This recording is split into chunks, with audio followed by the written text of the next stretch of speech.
Le temps n'existe pas. 4 découvertes physiques étranges sur le temps. Qu'est-ce que c'est le temps? Est-il une réalité externe, indépendante de nous, et des horloges, qui le visualisent et le mesurent pour nous? Le laps de temps, que nous appelons une heure, est-il autre chose qu'un tour d'horloge, c'est-à-dire une mesure d'une distance de l'espace? D'après certains physiciens, le temps que nous ressentons au plus profond de nous-mêmes n'est pas réel. Ce n'est qu'une illusion, créée par notre cerveau, quand il enregistre le changement dans la configuration de l'espace qui nous entoure. Une heure sur Terre peut se transformer en une année terrestre sur une autre planète, plus massive, qui ralentit les aiguilles et les rouages des horloges. Ce ralentissement étrange du temps a été découvert et formalisé par le génial physicien Albert Einstein en 1905. Puis, confirmé par des dizaines d'expériences depuis plus d'un siècle de recherches mathématiques et physiques. Einstein a appelé espace-temps cette imbrication mystérieuse de l'espace et du temps. Ce temps mystérieux est-il autre chose qu'une mesure de l'espace? Existe-t-il en dehors de cet espace? Le temps est-il réel ou une simple illusion de notre cerveau? Le temps a-t-il une origine? A-t-il une fin? Voici 4 théories physiques étranges et troublantes sur l'origine du temps, sur sa nature et sur sa perception par les humains. Voici le mystère du temps, exploré en 4 escales brèves. Escale 1. Le temps est-il une réalité ou une simple illusion? Escale 2. Le temps passe plus vite en montagne qu'en bord de mer. Escale 3. La vitesse ralentit le temps. Escale 4. La fin du temps en physique.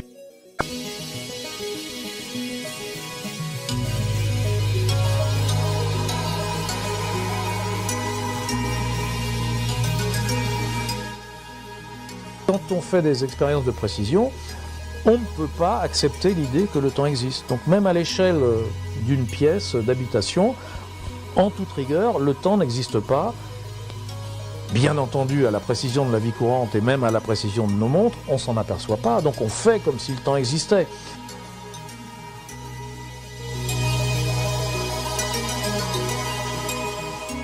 Escale 1.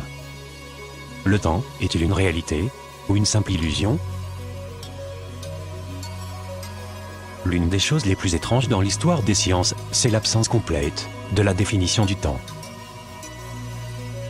Depuis la naissance des sciences physiques, il y a très longtemps, jusqu'à aujourd'hui, aucun physicien n'a jamais défini ce qu'est le temps. Pourtant, le temps lui-même existe dans des dizaines de formules physiques. Et il sert à définir des grandeurs physiques fondamentales, comme la vitesse, l'accélération ou la fréquence. Même Einstein lui-même, qui a exploré les mystères du temps et a découvert son ralentissement, n'a jamais défini ce qu'est le temps.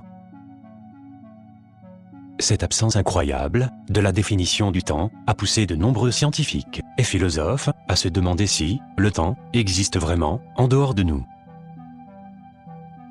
Depuis une dizaine d'années, un nombre croissant de physiciens remettent en cause la place du temps en physique en affirmant que le temps n'est qu'une illusion, sans aucune réalité tangible en dehors de notre cerveau.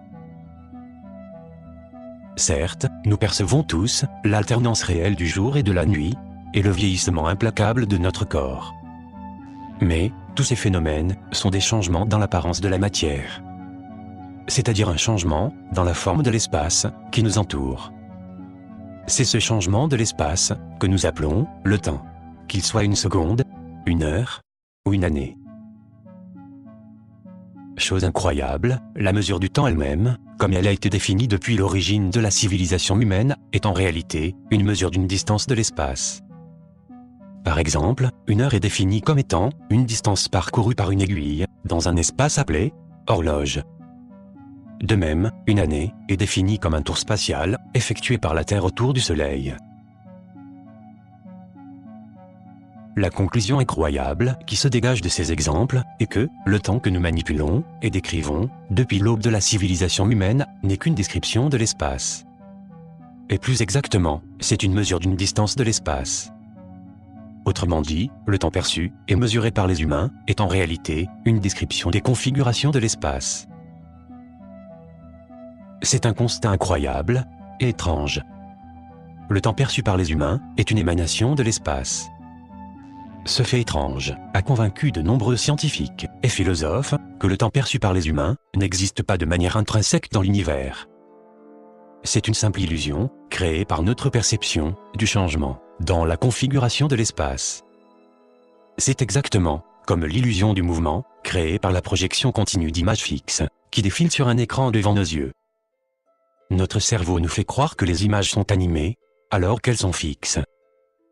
De même, le défilement de l'espace devant notre cerveau nous fait croire que le temps existe dans l'univers.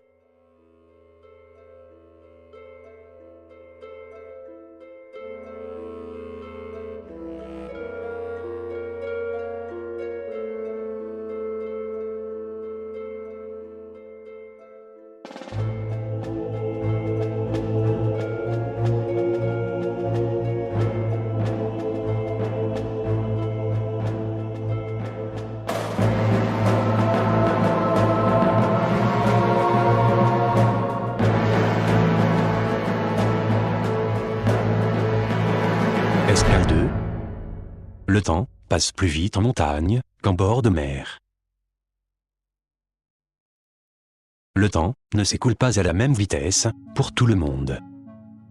Par exemple, en montagne, le temps s'écoule plus vite qu'en bord de mer. L'écart est très faible. Négligeable à l'échelle d'une vie humaine, mais il est réel. Si vous êtes un montagnard et vous avez un ami en bord de mer, il vieillit moins vite que vous.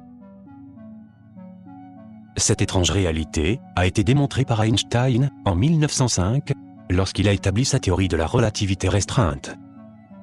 Depuis, des dizaines d'expériences ont testé cette étrange loi à l'aide d'horloges atomiques capables de mesurer le temps avec des fractions de secondes presque infiniment petites. Grâce à ces horloges atomiques, les physiciens ont même calculé la différence du temps entre le sol et le plateau d'une table de cuisine. Quelle est l'explication de cet étrange ralentissement du temps? Encore une fois, c'est le génial Albert Einstein qui a découvert l'explication physique en montrant qu'en présence d'une masse ou d'une quantité de matière, l'espace qui l'entoure se recourbe, se chiffonne, et le temps ralentit et se dilate. Cette courbure de l'espace-temps ressemble au creux laissé par une boule d'acier posée sur un coussin. C'est ainsi que le temps s'écoule plus lentement au niveau de la mer qu'en haute montagne. Car celle-ci est plus éloignée de la masse terrestre que le sommet de la montagne. Plus généralement, le temps ralentit au voisinage d'une planète ou d'une étoile par rapport au temps mesuré dans le vide intergalactique. La question intéressante est la suivante. Que devient le temps au voisinage d'une masse gigantesque, comme une étoile géante ou un trou noir? Le temps peut-il ralentir au point de se figer? Les équations de la relativité générale, établies par Einstein en 1915, ont apporté la réponse affirmative.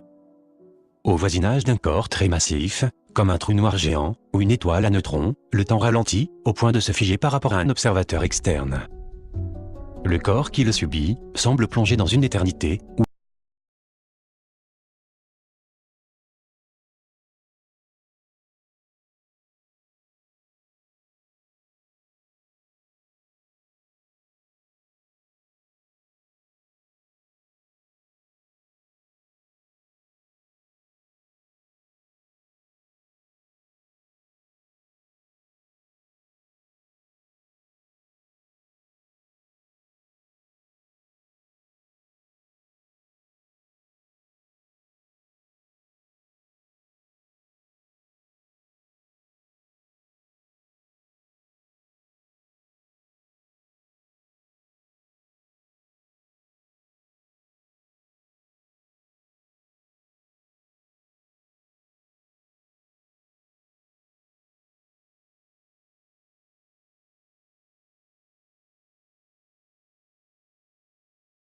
les plus étranges d'Einstein est le ralentissement du temps, causé par le mouvement des corps. En effet, les corps en mouvement ont un temps propre qui ralentit par rapport au corps fixe. Autrement dit, si on synchronise deux horloges, puis on embarque l'une d'elles, à bord d'un avion, pour faire un tour du globe terrestre, l'horloge embarquée affichera au retour un temps plus court que celle restée au sol. C'est exactement cette expérience qui a été réalisée en 1971 par deux physiciens américains qui ont utilisé des horloges atomiques capables de détecter des fractions infinitésimales de la seconde. L'écart de temps mesuré entre les deux horloges est très faible par rapport à notre échelle de temps, mais il est réel. Il n'est pas négligeable à l'échelle des distances galactiques ou à l'échelle des particules élémentaires, de l'infiniment petit. La vitesse ralentit le temps. C'est le résultat incroyable qu'Einstein a réussi à obtenir en 1905. De manière totalement théorique. Uniquement en étudiant les formules mathématiques d'une branche de la physique, appelée l'électromagnétisme. Avec cette découverte ahurissante sur le ralentissement du temps à cause du mouvement, Einstein a démenti la vision newtonienne qui régnait sur la physique depuis le XVIIe siècle à propos du temps et son caractère absolu. En effet, Isaac Newton considérait le temps comme une grandeur physique absolue, universelle et immuable. Pour Newton, rien ne pouvait changer le tic-tac des horloges, ni le temps universel qu'elles mesuraient. Mais Einstein a découvert que le temps est dépendant de l'espace et de ses configurations, et qu'il dépend du mouvement. C'est-à-dire que le temps n'est pas absolu, mais relatif. Il dépend de l'observateur qui le vit et le mesure. Chaque corps a son temps propre, qui peut accélérer ou ralentir. Le ralentissement du temps est à l'origine d'un paradoxe connu en physique, c'est le paradoxe des jumeaux. Il était une fois deux frères jumeaux qui vivaient ensemble sur Terre. Inséparables.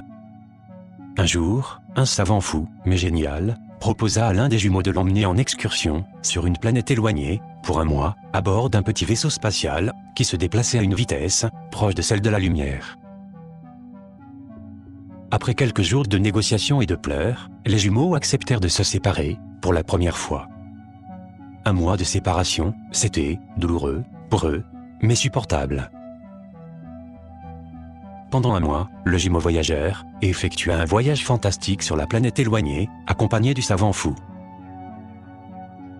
Finalement, le jumeau voyageur revint sur Terre, avec un tas de souvenirs et d'aventures étranges, à raconter à son frère chéri.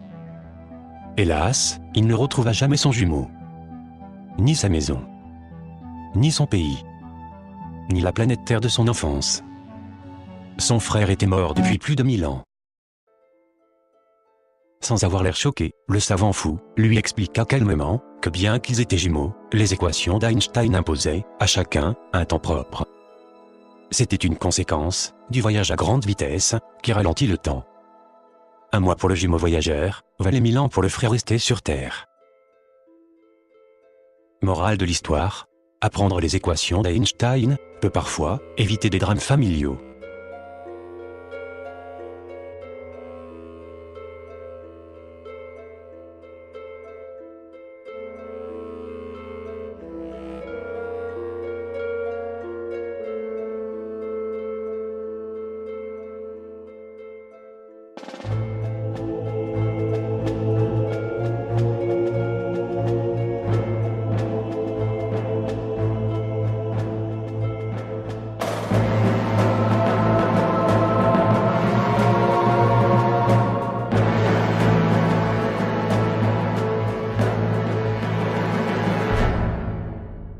Escale 4.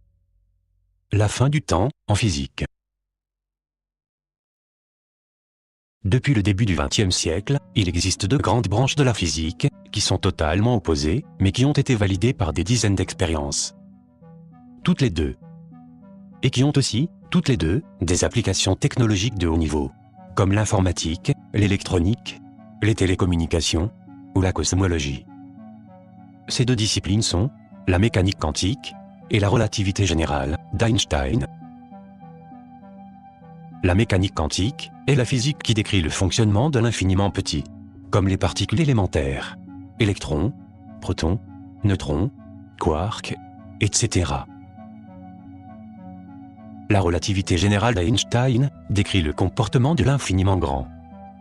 Comme les galaxies, les étoiles, le Big Bang, les trous noirs, etc. Bien qu'elles soient toutes les deux validées par les expériences, les lois de ces deux disciplines sont totalement incompatibles entre elles. Et c'est vrai plus particulièrement pour le temps. En mécanique quantique, le temps est une entité figée, presque abstraite. Il semble même disparaître du monde de certaines particules élémentaires. À l'opposé, en relativité générale, le temps fait corps avec l'espace pour ne former qu'une seule entité, appelée espace-temps. En relativité générale, le temps est une véritable quatrième dimension qui complète les trois dimensions de l'espace. Et tout comme son jumeau l'espace, le temps peut se dilater. Aussi, le temps peut théoriquement se dérouler dans un sens, le futur, ou dans un autre, le passé. Depuis plus de 50 ans, les physiciens essaient de trouver une seule théorie qui unifie ces deux branches opposées de la physique en une seule équation qui décrit aussi bien l'infiniment petit et ses particules que l'infiniment grand et ses galaxies. Cette équation unique est parfois appelée équation de la gravité quantique. Mais cette équation mythique n'est toujours pas mise au point, malgré les efforts de recherche continus de dizaines de savants dans les laboratoires les plus prestigieux du monde. Dans les années 1960, deux physiciens américains célèbres, John Wheeler et Boris Devitt, ont développé une équation de la gravité quantique, considérée comme l'équation la plus élaborée et la plus avancée dans la quête scientifique, pour unifier la physique de l'infiniment grand avec celle de l'infiniment petit. C'est une équation extrêmement complexe qui a donné des sueurs froides à des dizaines de physiciens depuis 60 ans. L'une des choses les plus étranges dans la monstrueuse équation de Wheeler-Devitt est l'absence du facteur temps. Comme si le temps n'intervient pas dans le fonctionnement de l'univers. Cette absence du temps a renforcé de nombreux physiciens dans leur conviction que le temps n'existe pas à l'échelle de l'infiniment petit ou de l'infiniment grand. Le temps n'existe qu'à l'échelle humaine. Et plus exactement, dans le cerveau humain, qui crée en nous une illusion du temps lorsqu'il observe et analyse le changement du monde qui